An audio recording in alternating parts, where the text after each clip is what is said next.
সবার মাথায় দিয়া হাতে মধু করে আশীর্বাদ, সবার মাথায় দিয়া হাতে মধু করে আশীর্বাদ, করে আশীর্বাদ, হাতে মধু করে আশীর্বাদ।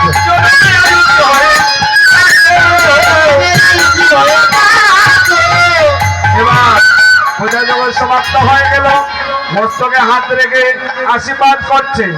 এবার সখীরা বলছে সখী গোবিন্দকে লইয়া একটু বামে দ্বারা আমরা যুগল পূজা করবো।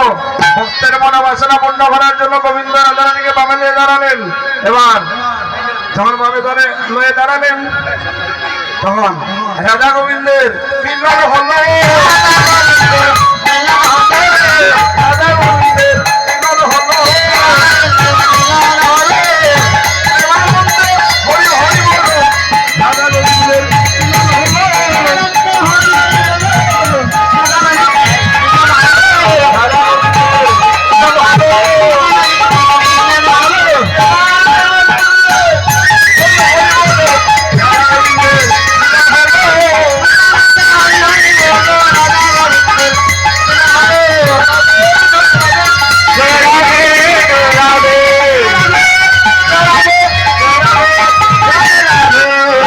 এবার আপনারা দাঁড়িয়ে যাও। এবার সখীরা কি করলেন?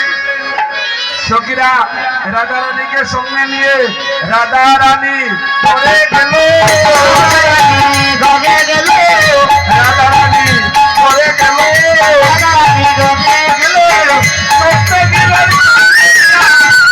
রাধা রানী পরে গেল, সখীরা সখী লাইয়া রাধা রানী জগে গেল, রাধা রানী পরে গেল। রাধা রানী জগে গেল। আর গোবিন্দ কি করলেন? গোবিন্দ গোচারণে মধুমঙ্গলকে নিয়ে চলে গেলেন।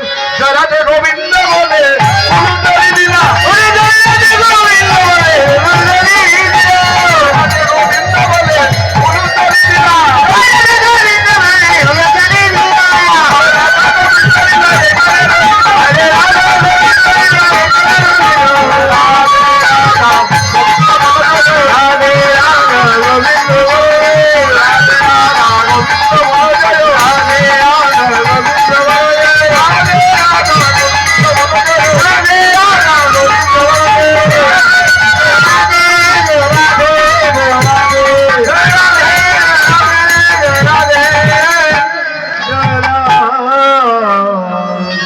হরে কৃষ্ণ। রাধে সম্প্রদায়